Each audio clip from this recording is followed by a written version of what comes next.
የጭን ቁስል። ብዙዎች በእንባ ያነበቡት የብዙዎችን ጓዳ የሚፈትሽ በቀላሉ የማይረሳ አሳዛኝና ልብ ሰቃይ ታሪክ።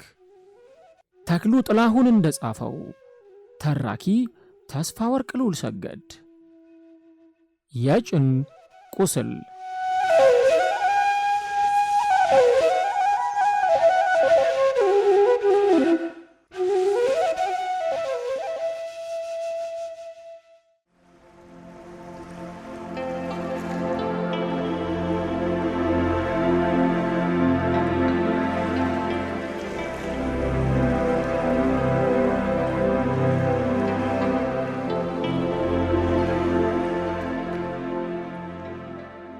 ሰላም ጤና ይስጥልን ውድ የተስፍሽ ራዲዮ የዩቲዩብ ቻናል ተከታታዮች እንዴት ቆያችሁልን?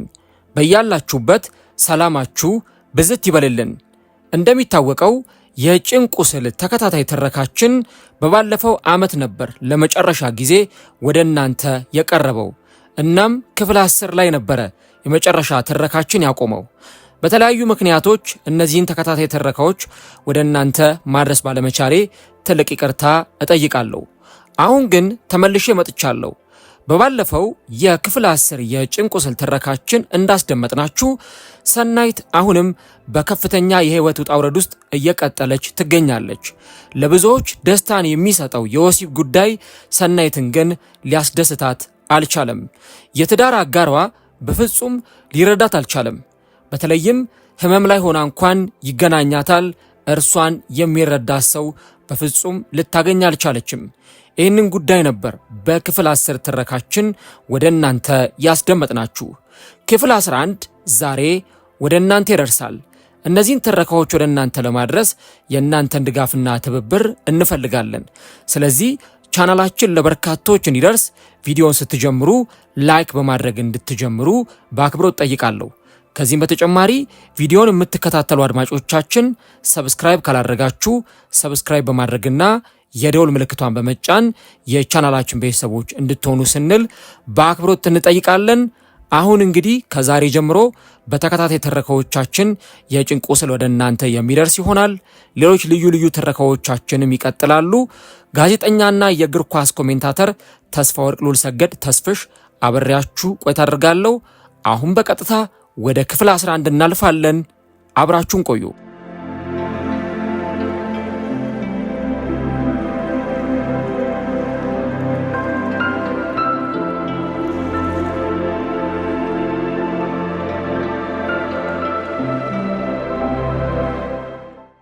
ቀጭን የቀይ ዳማ እንደ በርካቶች የዝዋይ ታዳጊዎች ጥርሰ ብልዝ፣ ሰፊ ደረት ያለው ጂንስና ሸሚዝ እንዲሁም ቁምጣና ቲሸርት ከከፋይ ጫማ ጋር መልበስ የሚወድ ከርዳዳ ጸጉር ያለውና አዘውትሮ ፓንክ የሚቆረጥ ነው።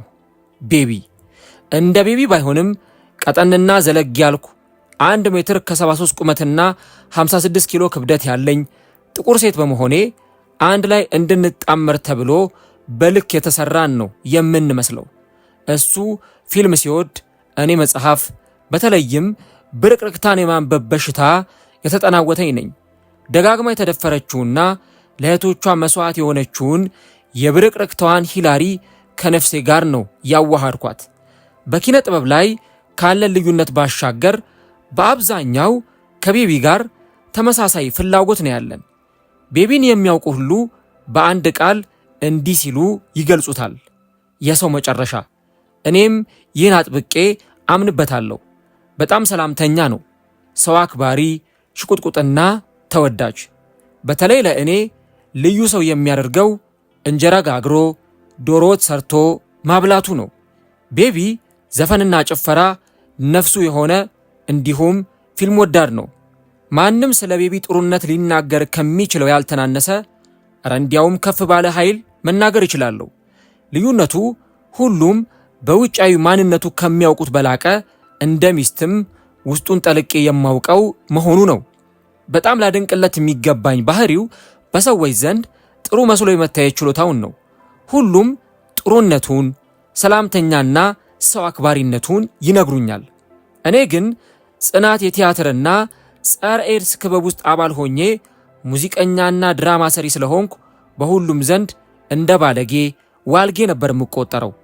የውዝዋዜ ቡድን መስርቼ የተለያዩ ፕሮግራሞችን ለሕዝብ በማቅረብ ገቢውን ለጎዳና ተዳዳሪዎች የማድረግ ሥራዬ ያን ያህል የጥሩነት መገለጫ አልነበረም።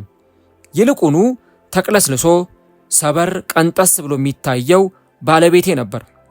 ጥሩ አባ ሚካኤል በእንግድነት ቤታችን ሲመጡ እግራቸውን አጥበው በማስተናገድ ሲሄዱ ሙልጭ አድርጎ የሚሳደብ ከሆነ የጥሩነት መለኪያ እውነት እይታ ብቻ መሆን ይችላልን? የእሱ እንግዶች የእኔም የእሱ እንግዶች ናቸው ብዬ አምናለሁ። ትዳር የልዩነት ሳይሆን የአንድነትና የውህደት መገለጫ ነውና። ለዛ ነው ፌሩዝ የተባለችውን ሴት ቤት ድረስ ይዟት ሲመጣ አክብሬ ቡና እያፈላው ምሳ እየሰራው በአግባቡ ስንከባከባት የነበረው። እርግጥ እንደ ትዳር አጋር ኃላፊነት አለብኝና ይህች ልጅ ምንድናት ብዬ ጠይቄዋለሁ። የድሮ የትምህርት ቤት ጓደኛዬ ናት ሲለኝ ቃሉን ተቀብዬ አመንኩት። ስለዚህ በልጅቷ ልቀና የሚያስችለኝ በቂ ምክንያት አልነበረም ቆንጆ ከመሆኗ በቀር። በሰው ደግሞ ለምን ቆነጀሽ ተብሎ አይቀናም። እያደር ግን ምን ያለችዋ ናት ጣውንቷን የምታስተናግድ የሚለውን ሐሜት ስሰማ ባሌን እያማገጠችብኝ ሊሆን ይችላል ብዬ በጥርጣሬ ዋለልኩ። ከሁሉም በፊት ከራሱ ልስማ ብዬ ጠየቅኩት። ቤቢ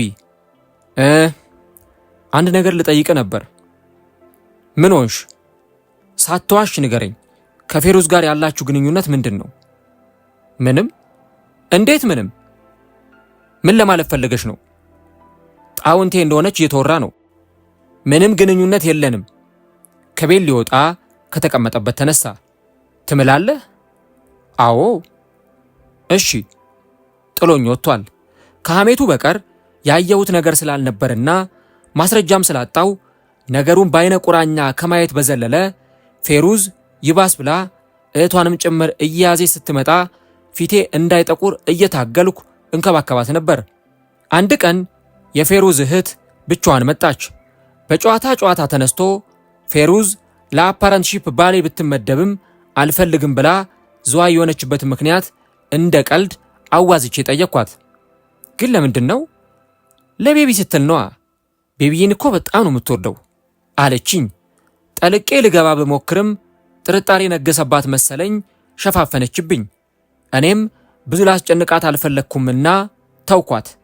ነገሩ ግን ሆዴን በላው።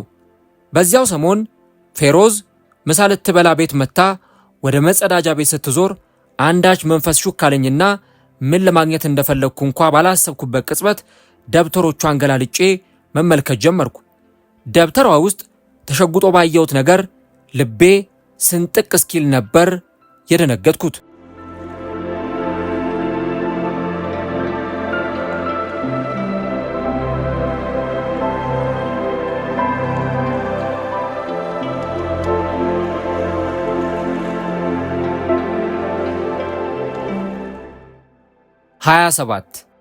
ዝዋይ ስታዲየም መስተዳድሮ የሰጠኝ ቢሮ ስለነበር ወደዛ ላመራ ስዘጋጅ ቤት ከተከራዩት አንዷ አስቸኳይ ስልክ እንደምትጠብቅ ነገረችኝ። እኔ ለውጣ ስለነበር ለቤቢ ታናሽት ባዩሽን ከተባለ አደራ ጥሪያት ብዬ ነግሬያት ወጣው። ስመለስ አገር ሰላም ብዬ ቤት ስገባ ባዩሽ መታ ጮኸችብኝ። ለካ የለችም ተብሎ ተዘግቶባት ኖሯል። እንዴት አደራ ብዬሽ እንዲህ ጉድ ትሰሪኛለሽ ስትለኝ ስንደረደር ወደ እህቱ ሄድኩ። ምን ነካሽ ስል ጮኩባት። ምን ነው እኔ ገረድሽ ነኝ እንዴ አለችኝ። ንግግር ያለመቻሏ እንጂ አስባና አልማ የተናገረችው አልነበረም። እኔ ግን ይህን ለማሰብ ጊዜው አልነበረኝም። ውስጣቸውን በደንብ አውቀዋለሁ። ምን አይነት ሰዎች እንደሆኑ ለይቸዋለሁ። ወንድማቸው ጥሩ እንዳልሆኑ በአንደበቱ ነግሮኛል። እነሱም ለወንድማቸው ፍቅር እንደሌላቸው ተረድቸዋለሁ። ንዴቴን የተወጣው ብሶቴን የዘረገፍኩ መስሎኝ በጣም ተናገርኳት። ስልኩ ለዚህ ግልጋሎት ካልዋለ ታዲያ ለምን አስፈለገ ስል ጠየቅኳት። በወንድሜ ስልክ አንቺ ምን አገባሽ? የወንድምሽ ንብረት ጥቅም ላይ እንዳይውል ከፈለግሽ ለምን አዝለሹ አትዞሪም ታዲያ? ኤሪያ ባክሽ አናውቀሽምና ነው። ቂጣ እኮ ነበር የምትበዩ እሱ ነው ለዚህ ያበቃሽ። ከመሬት ያነሳሽ እሱ ነው። ዘረቢስ። ነገሩን እኔ ላበርደው እንደምችል ባውቅም ውስጥ የተከማቸ የነገር ስንቅ ነበርና ነደደኝ። እንዴት ዘረቢስ ትለኛለች? ያልወለድኩት አውቄ ያለመሆኑ ልነግራት እንደሚገባኝ አመንኩ። ዓላማ ስላለኝ ነው እንጂ እንዳንቺ ወልጄ ያለ አባት ማላኖረው አቅቶ መሰለሽ አልኳት። ዮሴፍ የሚባል ያለ ትዳር የወለደችው ልጅ አላት። ከኔ ጋር በጣም ነው የምንዋደደው። እህት ማናት ሲባል ሰናይት ሲል ነው የኔን ስም የሚጠራው። ይህንም በሰማች ቁጥር እናቱ ትቆጣዋለች። ይህን ያነሳሁት ሆን ብዬ ልነካት ነበር። ማን መሰልኳት እንዴ? ማን ስለሱ ጠየቀሽ? አንቺ ያለሽ አይደለ እንዴ ከመነሻሽ ጭምር ዘር የሌለሽ ስትለኝ የሆንኩት አፌን እንደከፈትኩ በግርምት መቅረት ብቻ ነበር። ይህንን ታውቃለች ብዬ ፈጽሞ አስቤው አላውቅም። ብቻ ግን እንደ እብድ ሲያደርገኝ ይታወቀኛል። ተከራይ ሲሰባሰብ እየየ እያልኩ እዛ ቤት እንደማላድር ተናግሬ ፀሐይ ለምትባል ጎረቤታችን ቤቱን አስረክቤ በጓሮ በር በኩል ወጣው። ትንሽ እንደተራመድኩ በትዕዛዝ የተቀመጠ የሚመስል ገመድ መንገድ ላይ አገኘውና ይዤው ለሰፈራችን ቅርብ ወደ ሆነው ጫካ ገሰገስኩ። ገመዱን ዛፍ ላይ አስሬ አንገቴ ላይ ሳስገባ ሲከተሉኝ የነበሩት ደርሰው ተጫጩኸው ገመዱን ከአንገቴ ውስጥ ፈልቅቀው አወጡት። ከኛ ግቢ ጎረቤት ያለች ቅድስት የምትባል ልጅ እንዴት በዚህ እኩለ ሌሊት ትወጫለሽ? ለምን ቤተሰቦቹን ጠርተሽ አታስመክሪያቸውም? አለችኝ። የሆነውን ነገር ነገርኳትና እዛ ቤት ማረር እንደማልፈልግ ጭምር አጫውቻት እሷ ቤት ይዛኝ ሄደች። ሌሊቱን ሁሉ እንዴትና ብስጭት በሽታዬን ቀስቅሰው ሲያሰቃዩኝ የጥርስ ህመም ጀምሮኝም ሲጠዘጥዘኝ ነጋ። በበጋው ጠዋት ቤቢ መጣ። እህቱን ለምን እንዲህ አደረግሽ ብሎ ሳይቆጣት እኔ ላይ ጮኸብኝ። የእነሱን መጥፎነት እያወቅሽ ለምን እኔ የሌለውበት ተናገርሻቸው ሲል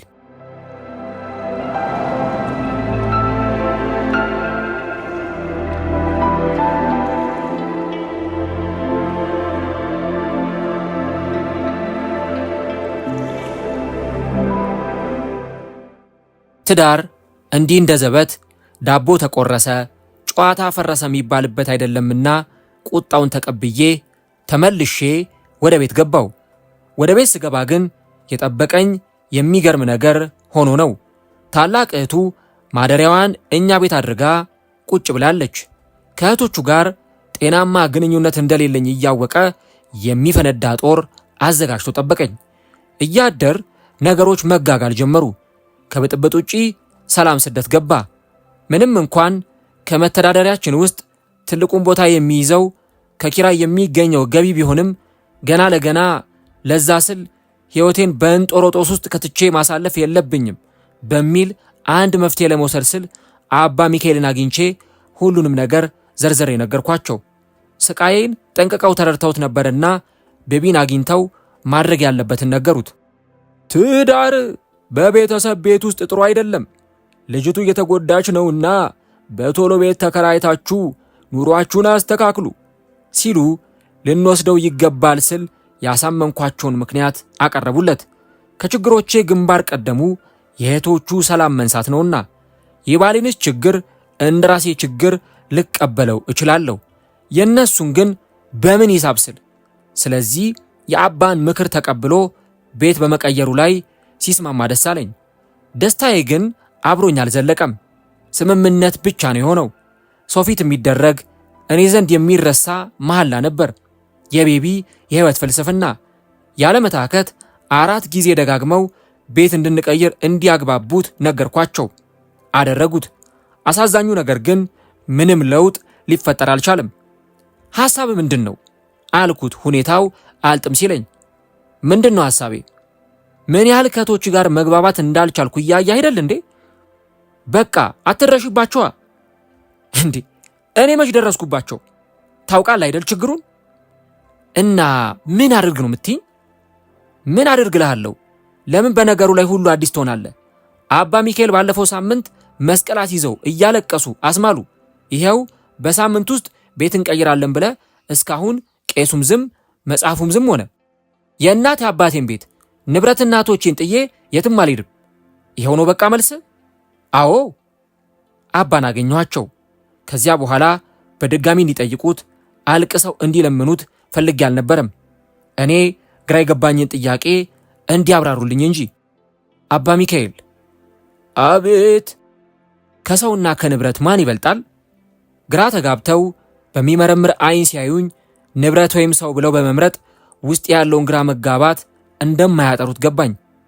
ቀድሞውኑም አይወዳደሩም ሲሉ እቅጩን ነገሩኝ። ከዚያ በኋላ ምንም ሊለወጥ የሚችል ነገር እንደሌለ ገባኝ። እናም ተራራው ወደ አንተ ሊመጣ ካልቻለ አንተ ወደ ተራራው ሂድ የሚለውን መርህ መከተል እንዳለብኝ አሰብኩ። ቤቢ ለውጥ ውስጥ መግባት ካልፈለገ እኔ ንብረቱ እንኳን አይደለሁምና መለወጥ አለብኝ ስል ወሰንኩ። ውሳኔን ተከትለው የመጡት 2 ክስተቶች ጽናት ሆኑኝ።